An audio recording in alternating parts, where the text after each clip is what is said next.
Thank you everyone for joining us today for our last webinar of this series. And we hope that you've enjoyed it and have found it useful and that you're going back and watching the videos for the previous presentations.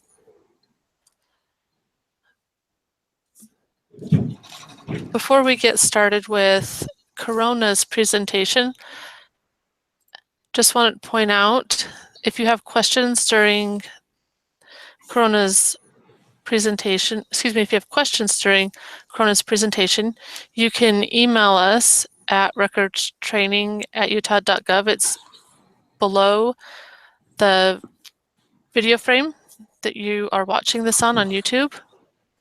Also, there is a link for the survey to give us feedback about what you liked about today's presentation and what you would like to see in the future.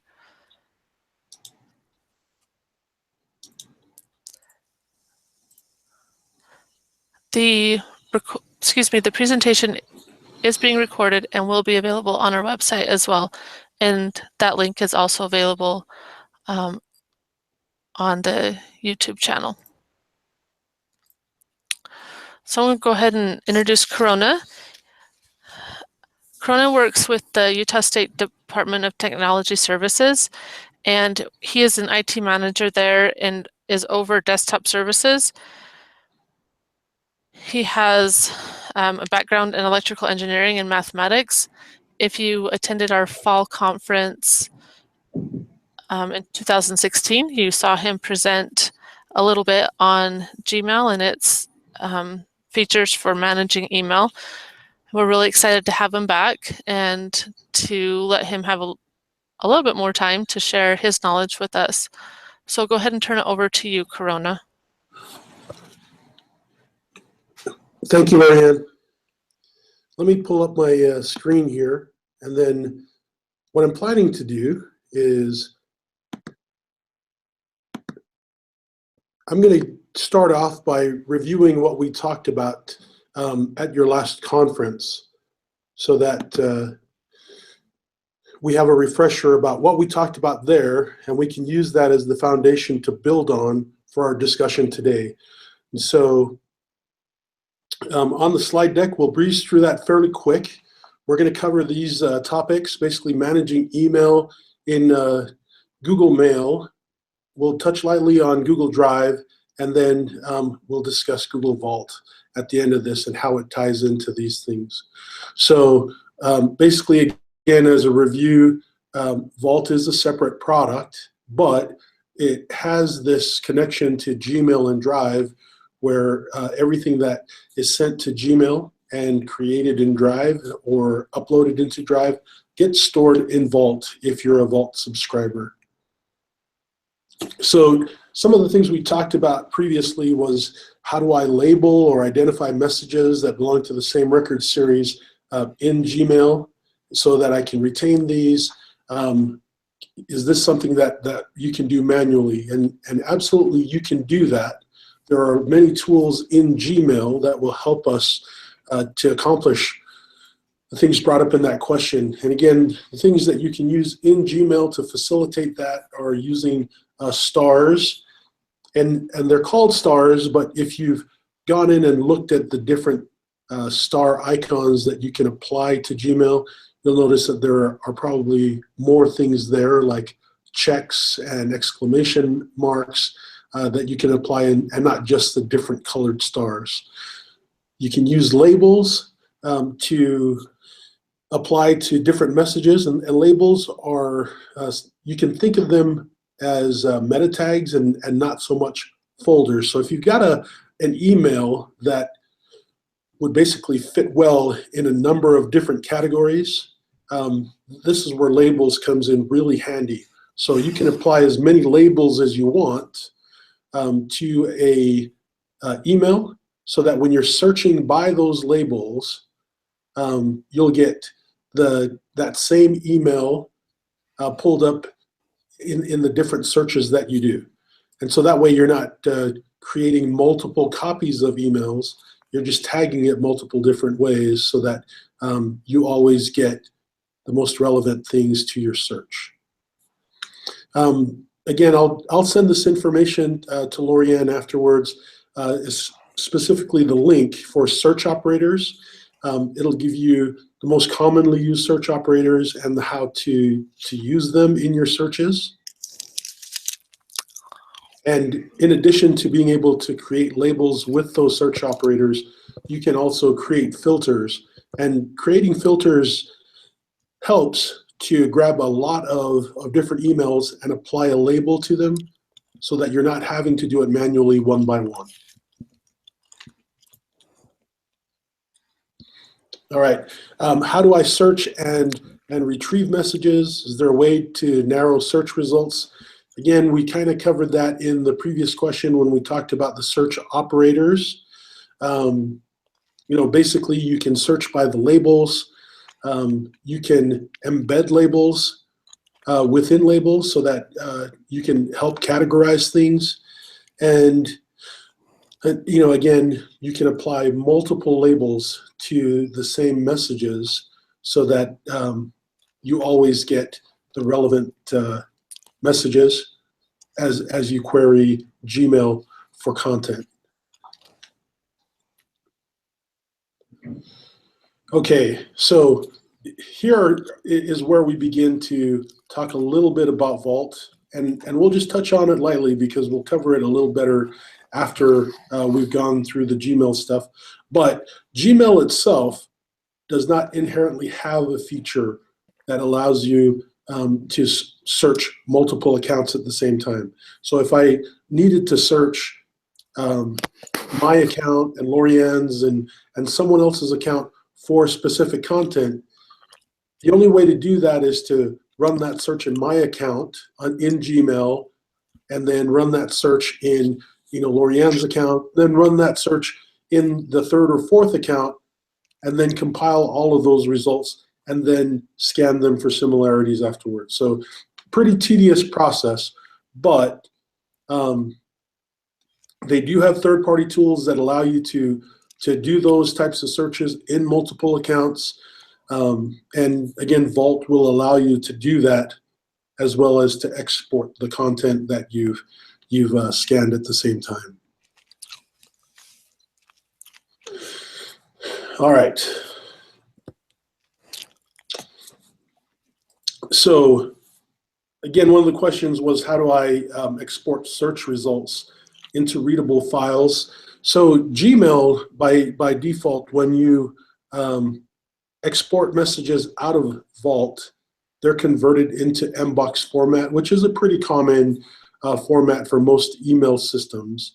If you're extracting information out of Gmail directly, those messages are either in EML format, or you can convert them to PDF if you're just printing them out. Again, the format of the files is going to depend on the tool you're using to do the export. As far as redaction goes, so Gmail does not have the ability to redact messages. You'd probably look at a third-party tool. And so there are a number of tools that can facilitate redaction, and we can cover that later if that's of any interest to anyone. All right, how do I expunge emails that are past retention? And if I have a large number of records in one account that need to be deleted, what's the easiest way to do that?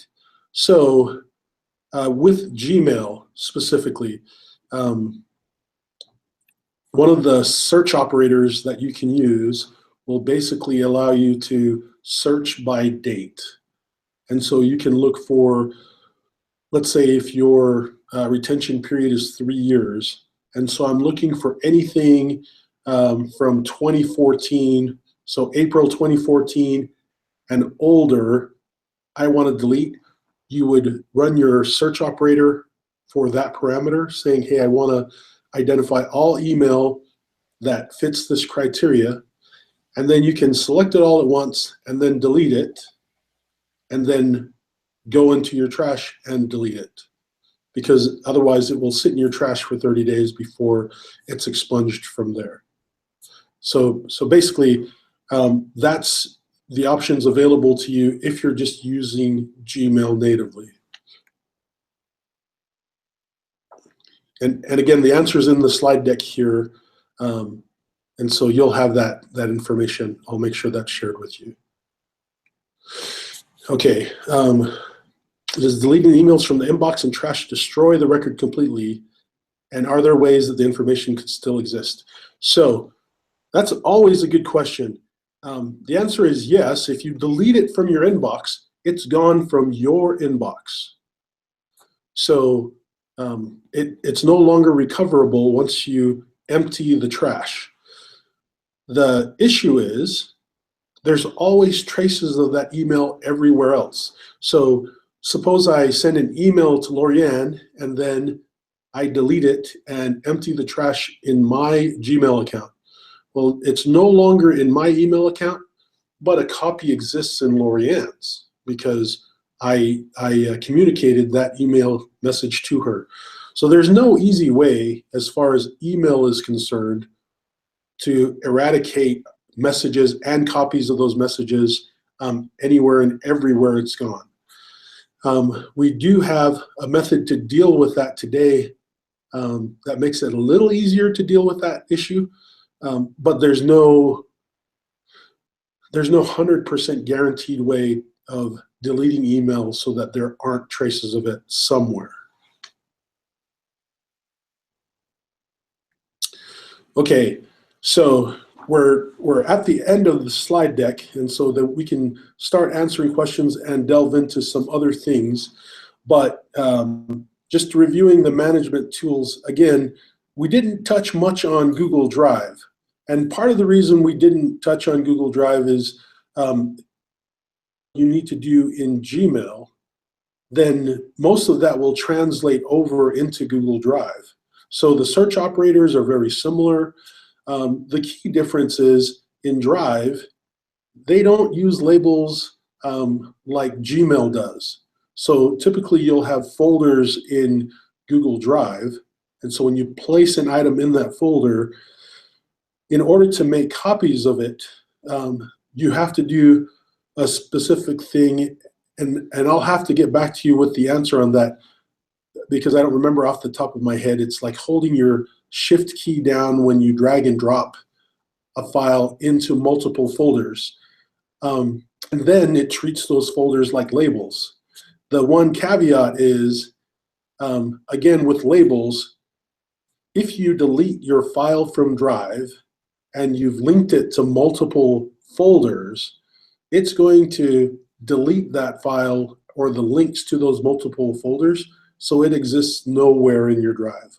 So for example, if I had a file, a document that I stored a copy of in FY16, FY17, FY18, and I used it like a label, what those folders are, I've basically created a shortcut link to all of those files to one document. And when I delete that document, all of the shortcuts are deleted as well because their reference to that file is now gone. Very similar again to Gmail, where you can apply multiple labels to an email. But once that email is gone, the labels really don't have anything to be connected to. And so you can go and search all the multiple labels and they will not be able to refer to that email again. I hope that makes sense. And again, I'm not going to say much about Vault right now because we'll cover that again before the end of the presentation. So that said, let's wrap up this slide deck and then let's talk about a few other things that are in there. When we did this the first time, I gave you a email address, Desktop Engineering. Apologize for that. I don't check that all that often. And so I found some questions in there. One asking for a copy of this slide deck that I wish I had gotten to sooner. So I'm giving you a current email address that comes to me directly, so it will be in my inbox so that I will see it if you send an email to that. And I wanted to point out that this is something that may be useful for you in labeling things or sorting things. And so this is one of those tips that most people probably are not aware of. So corona@utah.gov is an alias for my account. And it's an alias because if I told people my real email address for the state of Utah is Ngatuvai, drop the I, add the @utah.gov, not very many people are going to be successful spelling that out if they hadn't seen it before or don't already have it in their contacts. So we created corona@utah.gov so that people had a fighting chance of being able to spell corona. So that said, corona@utah.gov will show up in my inbox just as well as if you had my real email address, which is cngatuva@utah.gov. Again, corona much easier to spell out than the cngatuva@utah.gov. So here's where the trick comes in. Whenever you want to create a quick alias, you can append anything you want with the plus sign to your email address. So for me, I am appending archives to corona@utah.gov just this way. And the reason I do that is so if I wanted to sort my email so that I could find all of the ones relevant to this discussion we're having today, I could create a search and say, hey, show me all emails from Corona plus archives at utah.gov. And so all of the emails that you've sent to that address will pop up. Even though my inbox doesn't know the difference, my inbox, all it knows is that if you send it to Corona plus archives or to corona@utah.gov, all the emails are going to the same place. The plus archives helps me so that as I'm sorting through email, I'll know that, hey, I handed out this email address when I was talking to the folks from archives. And so any correspondence with this in the to field is relevant to that discussion and to this period of time. And so I can put them in a folder or I can apply a label to them. And this makes that easy. So if I were to, let's say, have a discussion like this with state finance, I could easily just go in and create Corona plus finance at utah.gov, give that to them as my contact email address, and anything that they send to that email address will show up in my inbox, just like any email they would have sent directly to me. But I can then use that as part of my search to categorize email. So that said, let's end the discussion as far as this slide deck is concerned, and then let's talk about a couple of other things that were brought up as questions. So some of the questions I was asked is, what abilities are in Gmail that an individual employee can use to manage their own email? Let me pull up my email account, and if one of you doesn't mind, go ahead and send me an email at coronaplusarchives@utah.gov, and we can probably pull that up so that you can see how it shows up in my inbox. And I'm going to switch from this presentation directly to my Gmail account so I can show you a couple of things that we talked about in the slide deck.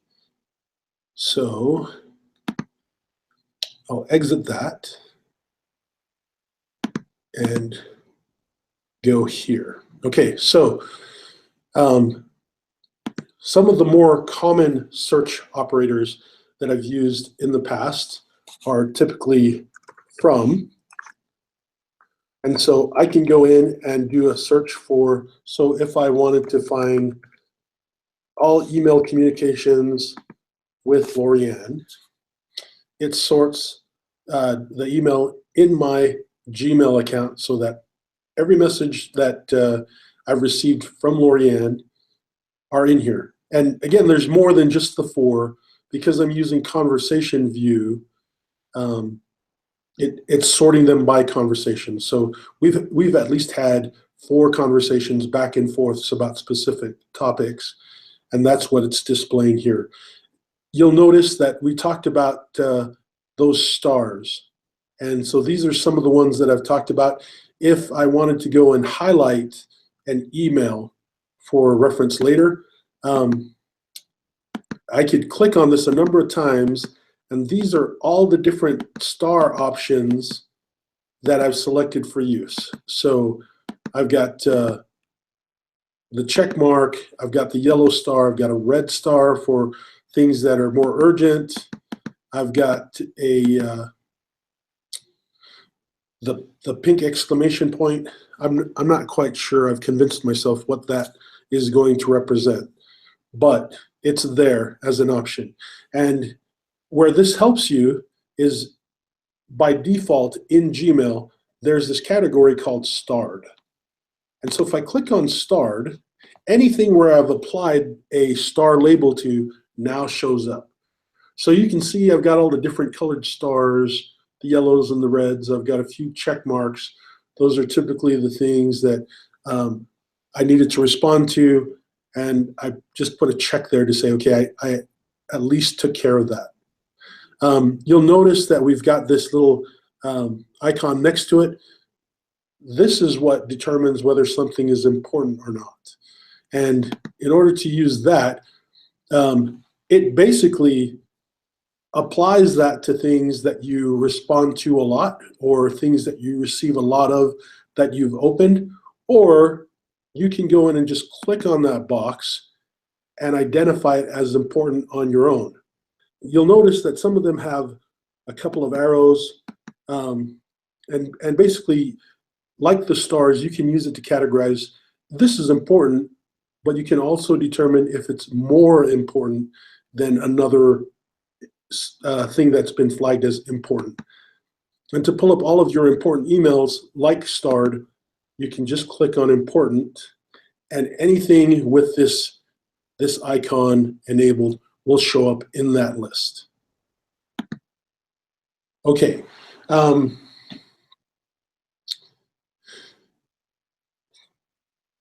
Again, we'll go over, I'll send you the list of the search operators. Some of the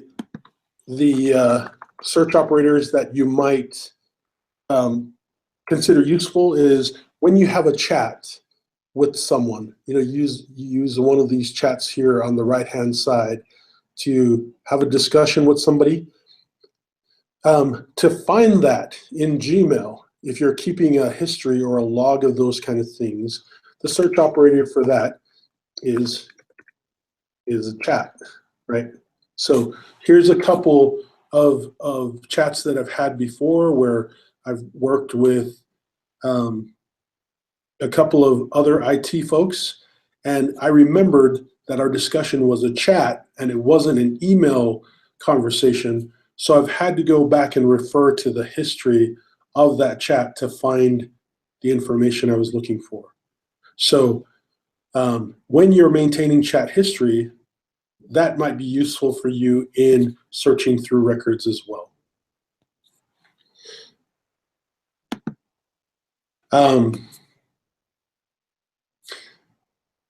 As far as the labels and what we've talked about before, there are categories, ones that it knows to put certain things in. These are created by Google to start populating the categories. You can add whatever you want as a category, and as you begin to populate those, Google, your Gmail account, begins to associate certain things, certain attributes of messages, and it will begin to populate some of those categories on its own. I have to admit, I don't use it all that often. It knows, for example, promotions or social events basically by some of the attributes of the message that's being sent. So some of these, as you know, they're vendors. It knows that, and it knows that they're promoting a product, so it applies that category to it. These are the labels that we talked about. And so I created DTS ops, and then I realized as I started putting messages under this label that it was really hard to sort through all of the email messages quickly. So I sorted them by embedding additional labels under DTS ops to help me sort through things. So Office 365 alerts, it says, hey, I have 156 of these that I haven't opened yet. As you can tell by looking at it, most of these are just automated alerts that get sent to me. I've stopped looking at them because the relevance of this particular report, it's actually a test to make sure that the notification is working. This error is actually irrelevant because we don't actually have that synchronization feature enabled, but I've kept the alert sending this message to me every so often, just so that I'm aware that the system itself is running. So the actual alert that there's an error or an issue going on is irrelevant, but it is helpful to me to know that, hey, it does do its periodic check and it does notify me whenever it thinks there's something wrong on the system. Okay, one thing that people have asked are there inexpensive widgets or third-party apps that you can use to help with your use of Gmail? So I'm going to try to keep it light because I feel like I'm making a shameless plug for a lot of different vendors, but let me start by giving you the caveat that as you integrate these gadgets and widgets with your Gmail,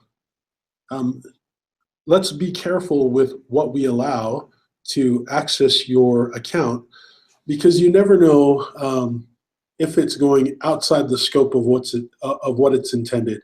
Some of you may be familiar with the fact that we had an issue yesterday where you would get a notification and it said, say somebody shared a file with you. You click on the file and really what it does is you've given it access to your email account and it's using it for purposes that were not intended by you.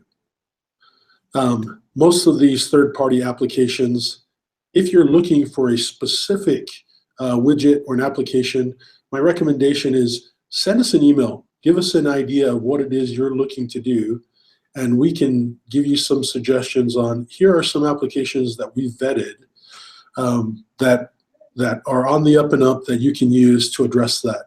Give it a try and let us know whether it meets your need or if we need to keep looking at things that can address your need completely.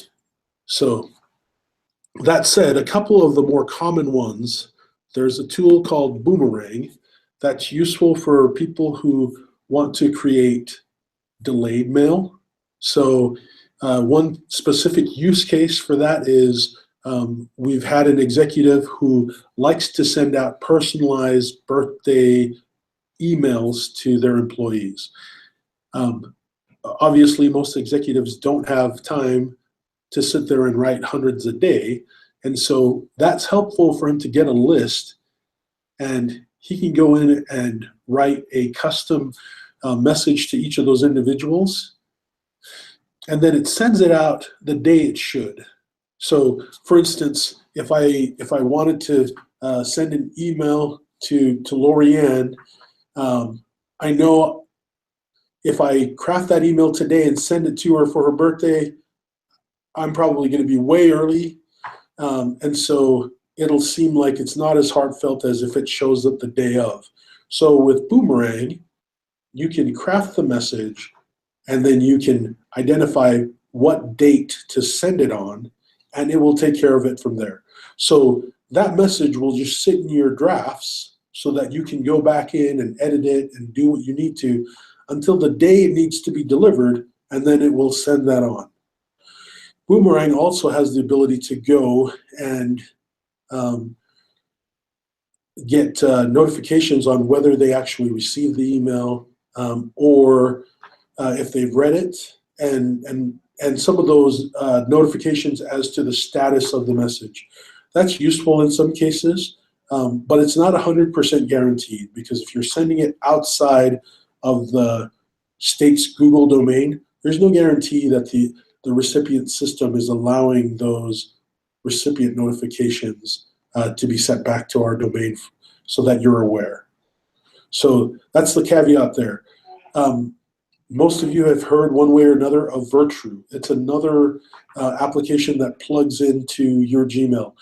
Virtru is helpful to address some of the things we talked about before about how do I make sure I delete email so that copies or traces of that are not anywhere out there. So where Virtru comes in handy is it applies an encryption key to your message. So if and here is, I'll show you what it looks like. So Virtru is up here in the top right corner, and when I go to create an email, this is how I know I've got it plugged in. So if I wanted to send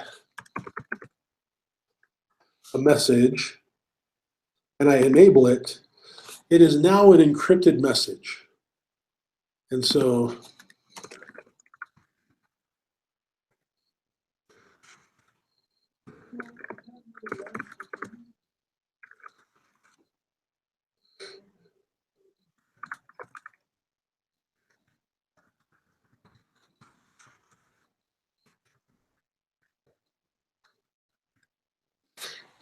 anyhow, so Lorianne's account will be the only one that can read this message.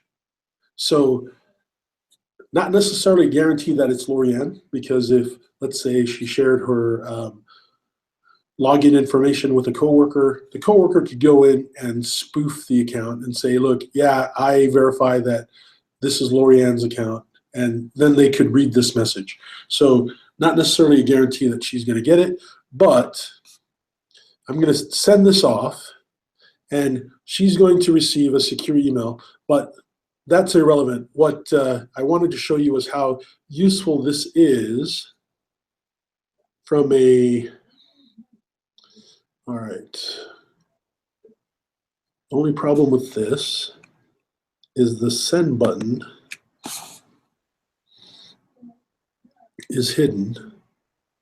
So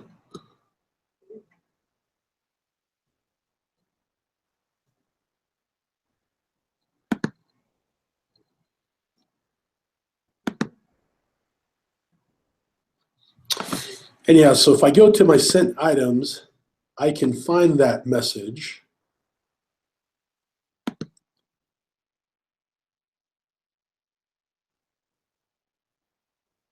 All right, so it looks like when I clicked on that button, it did not send it off securely. So let's try this again.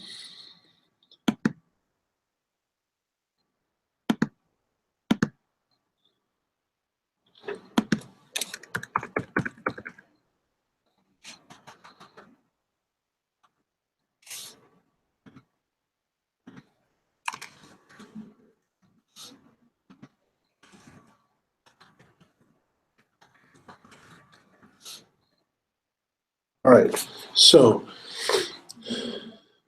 this is what should have happened on the first one. It's encrypting the message, so it's basically wrapping an encryption header on it. And what that helps me do is if I go into my sent mail and I look at that message, so here's that message that I sent her, it gives me some additional options. So let's say I send her a message and it's like, oh, you know what, I didn't finish that message, or I really don't want her to read that, I'll retract it. You really can't retract email in the cloud. And so here are some additional options that Virtru gives you as a plugin to your Gmail account. So I can go in and just say, hey, I really don't want Lorianne to, I want to keep this private. I don't want her to send this to other people.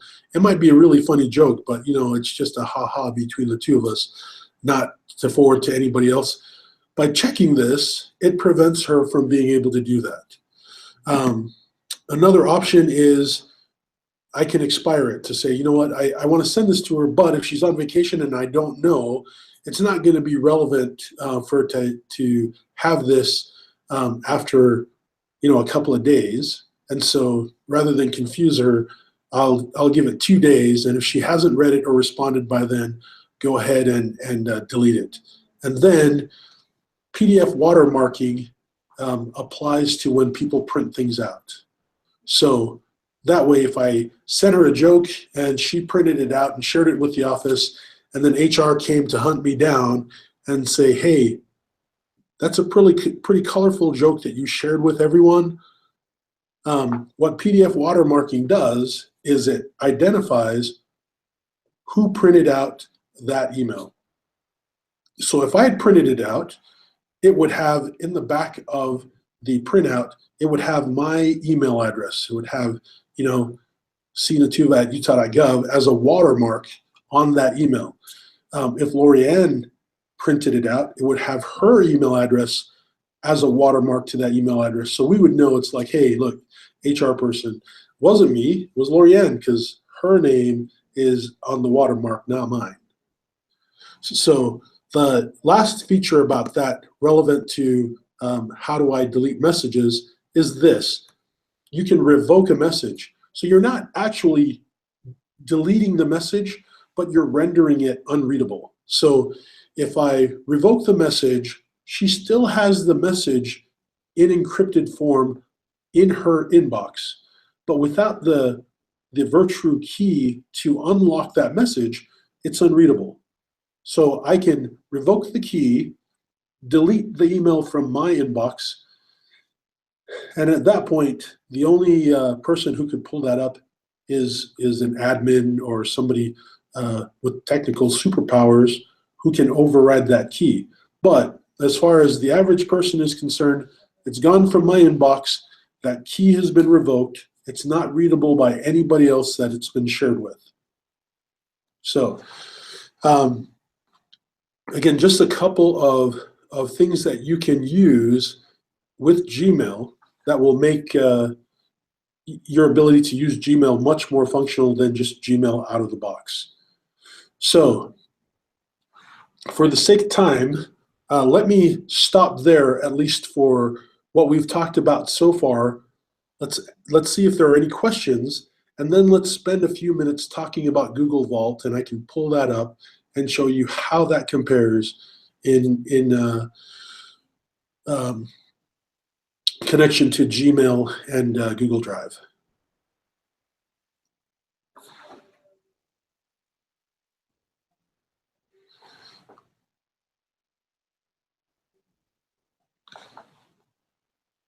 All right, so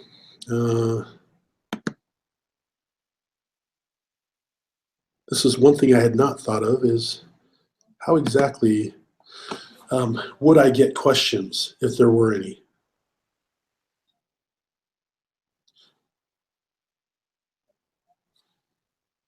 So I'll give you a couple of minutes. If you have questions, let me know.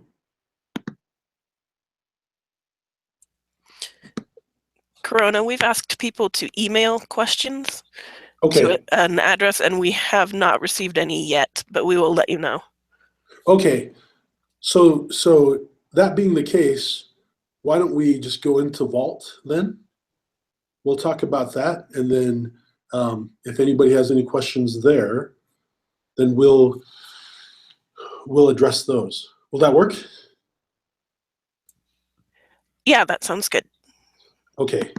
All right. Let me share my screen again. Oh, it says I still am.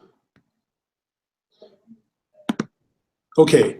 So this is what Google Vault looks like if you were to get in and do a search. And so in Google Vault, one of the things that came up as a question was, can I search multiple email addresses?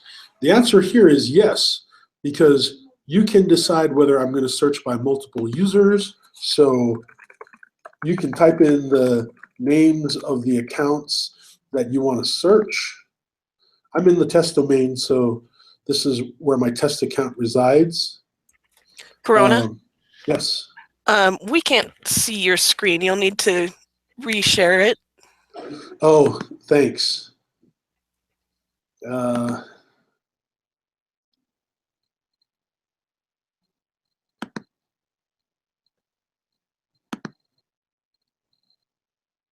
Whoops.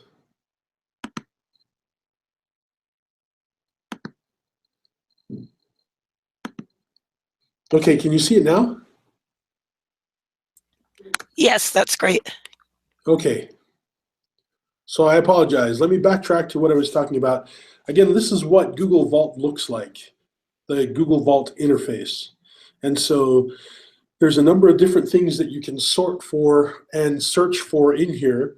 One being I can search for Gmail content. So if you're searching by mail, you can find Gmail messages, chats, or the calendar notifications. All of those can be found in this location. If you're looking for a file that is in Google Drive, this is where you go and look for that. So you'd select that option. And this is fairly new, the ability to be able to search groups for content.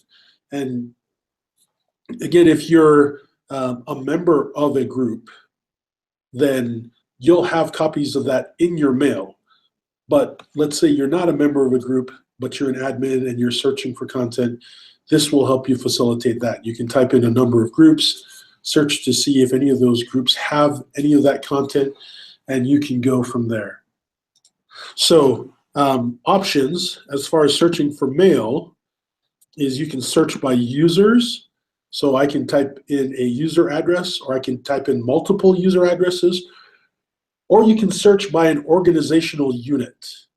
So let me show you how we're structured.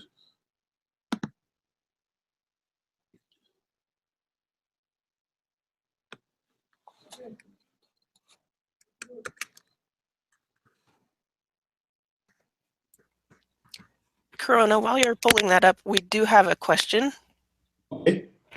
The question is, when you're using Virtru, does the receiver of the encrypted message have to do anything special to open that email?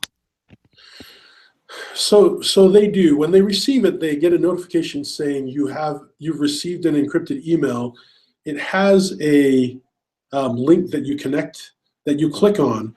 When you click on that link, it wants you to verify who you are. So, for instance, if I had sent that to you, you'll get the link, and it'll say, "Hey, how do you want to verify that you're Lorianne?" We can send you a notification link in your email, or if you have login to Google, we can use Google to authenticate who you are. Once that's done, you don't have to do it anymore. It'll pull that message up in a secure reader. For people who already have Virtru plugged into their account, you really don't have to do anything. So where I have Virtru plugged into my account, you notice that when I pulled up this message, it automatically decrypted it for me. And that's what should happen if you've already got Virtru embedded in your Gmail. Okay, so back to what we were talking about before, if you wanted to search by an organizational unit, so this is the way we're structured in Google, where we've got the agency, so administrative services.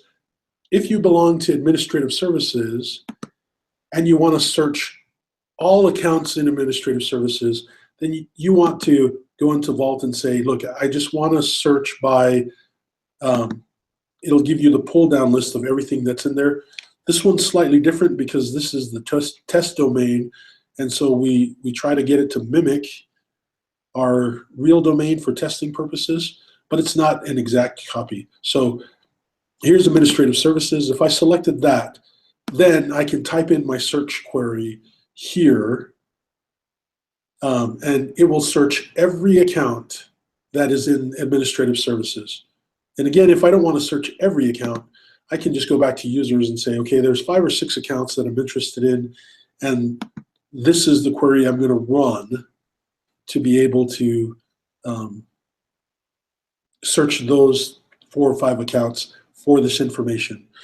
Once you get that information, you have the option to export it, and you can export that from Vault.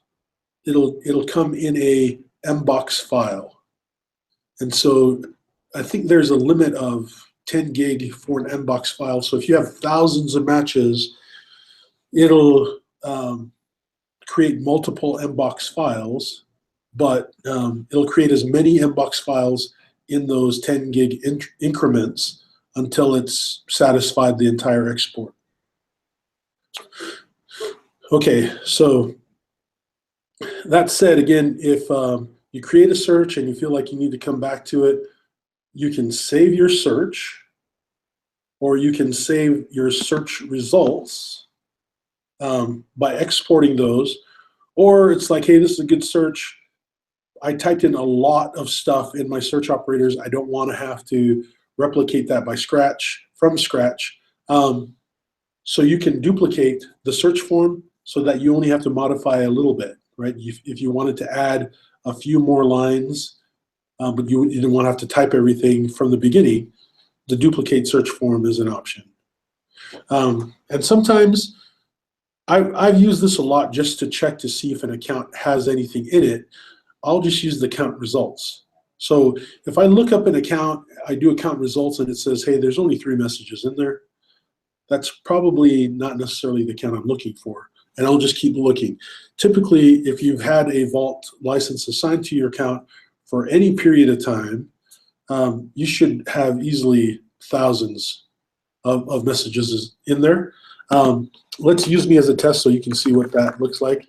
If I say I want to search my account and I just want to see, how active this account is, I can do account results, and you can see here in the top right corner in green, I have 634 results. So I have 634 messages in that inbox. And if you wanted to do just a regular search, it would take those results and it would enumerate them. So it does look like your inbox when you get those back. And so if you wanted to look at some of those messages, you can open them right in Vault and take a look at them there.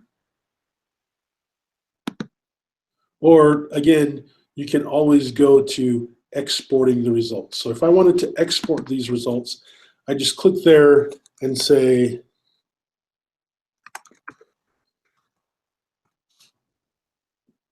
and so if I started the export, it would name the export that.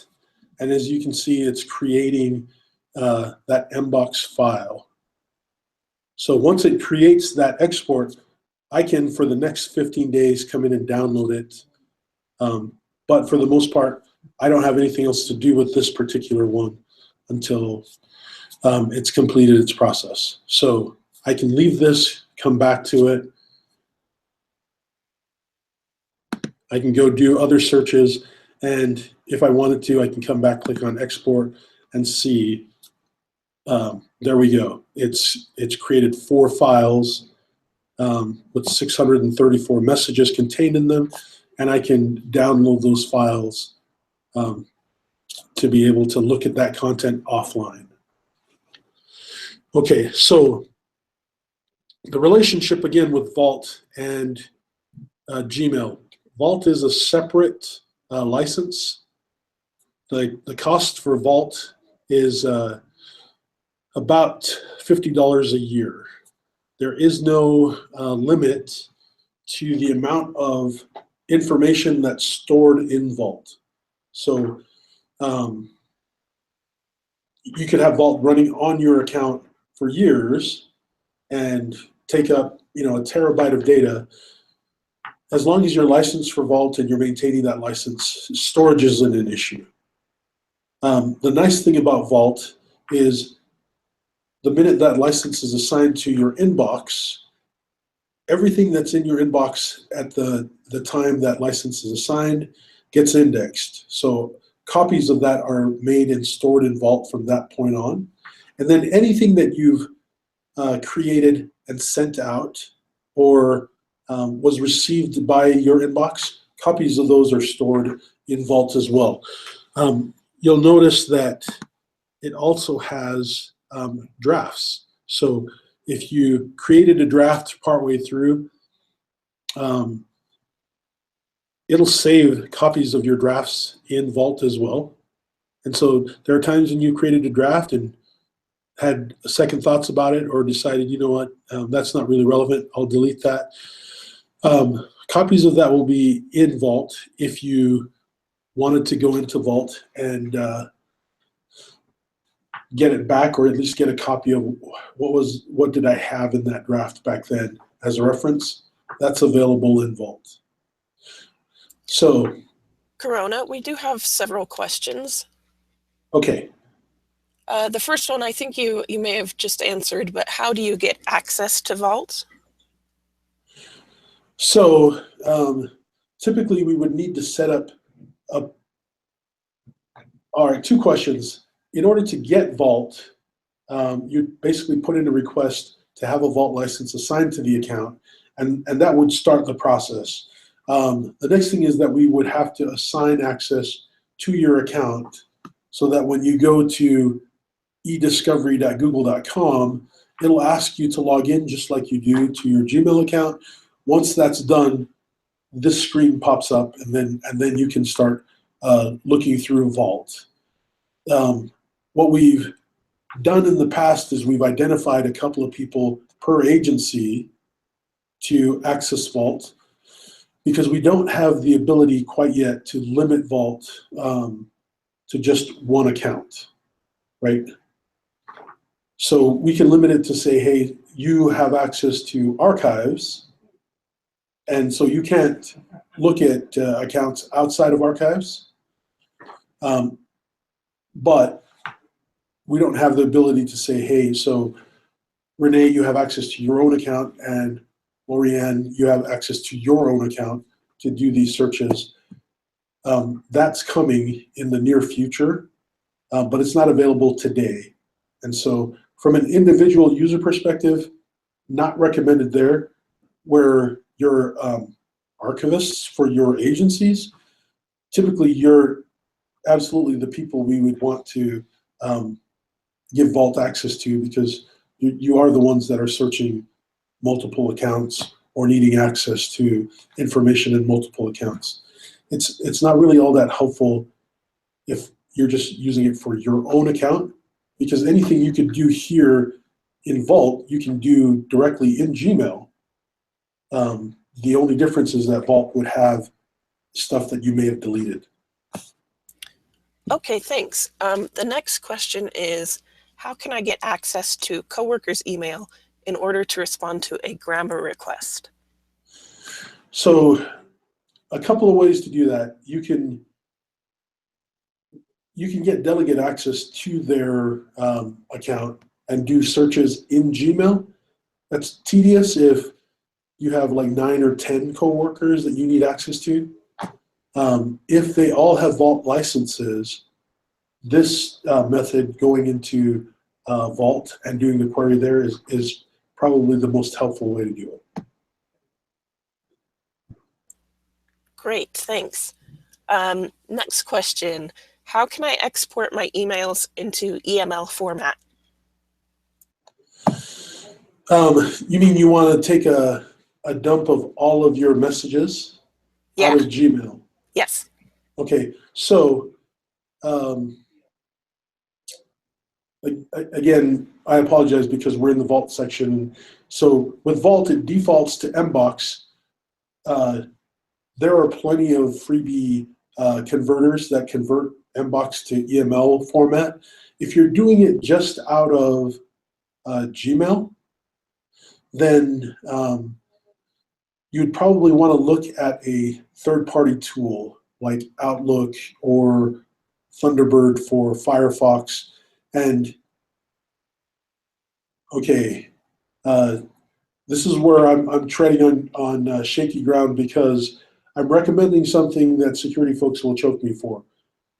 We would want to enable POP or IMAP for those accounts so that you can do the export and then disable POP and IMAP after the export is done. But basically, the copies that you make with those third-party tools will typically save as EML files. Okay, great. Next question. Do my labels or stars remain on my emails after they are put into Vault? Yes, so if you did a search by a label, the same search, as you can see here, where in the example it says has attachment is sent label : drafts. Basically what that search parameter is it says, hey, so I want to find any message that has an attachment that was sent by me, but minus label means not in drafts. So any label that you create, you can certainly search for that here. Stars and the important labels apply here as well. Great, thank you. Last two questions. So back on the subject of how do you get access to Vault? So do you put in a request to you for Vault? So you want to put a request into ServiceNow. And the way you do that isn't intuitive. It's not like I'm calling for help. There is a form on the DTS webpage, the security form. That is, I think I can pull it up here. So,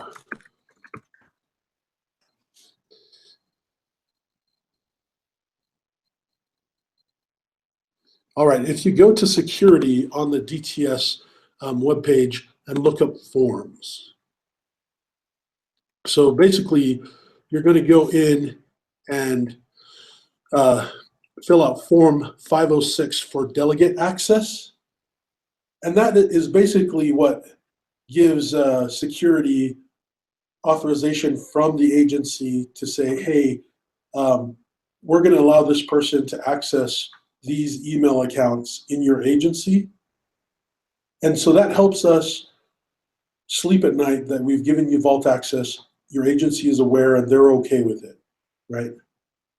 So if you're just accessing Vault just for your own personal account, again, that functionality isn't there today, so don't put in a request for that. I mean, you have as much access as you're going to get to your own email account. But if you're looking for Vault access because you need to query multiple accounts, fill out that form. When you submit it, it will generate a ticket and will get you access. Somebody will contact you and say, okay, you're ready to go. And if you need any help, here's the email address to contact us at to give you some assistance if you run into a snag. Great. And the last question, can you delete emails in Vault? So we were getting to that. So in Vault, there are retention periods. So like we said, it's storing copies of everything in your inbox. Your spam may not be one of those things that you want to keep forever. So if you've created labels, it's very useful not only in searches, but in creating custom retention. So let's say you create an archives label. Anything with that label needs to be stored for 7 years. You can create the custom retention to say, okay, if this label is applied to that message, keep it for 7 years. If it has the spam label attached to it, delete it after 30 days.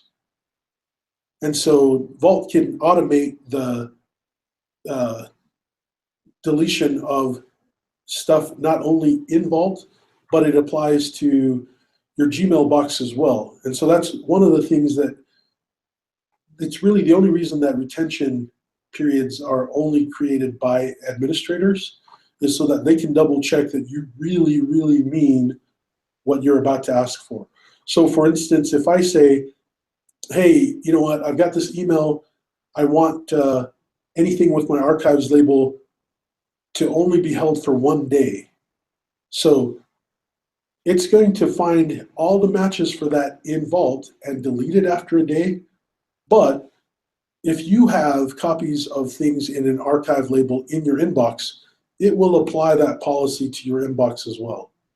So again, the retention periods are useful because we can customize what those are, but we will create those for you based on the criteria you give us. And that's the caveat, is make sure that that retention period is reasonable. You know, you may not want to store spam in Vault any longer than a day, but by default in your inbox, spam gets deleted in 30 days anyway. If I create the policy in Vault to say I only want to retain it for 1 day, that's going to override the default 30-day policy in your inbox. Great, thank you very much. There are no more questions. Okay, well, that said, I think our time is up, so I'll give it back to you, and hopefully we've covered enough for you to mull over, and you have my information. I'll send a copy of this slide deck to you, and then let me know if there's anything else I can help with. That is great. We did have one comment, the retention schedules. This would work well with archivist duty with regards to retention schedules. So yes. Thank you everyone for joining us.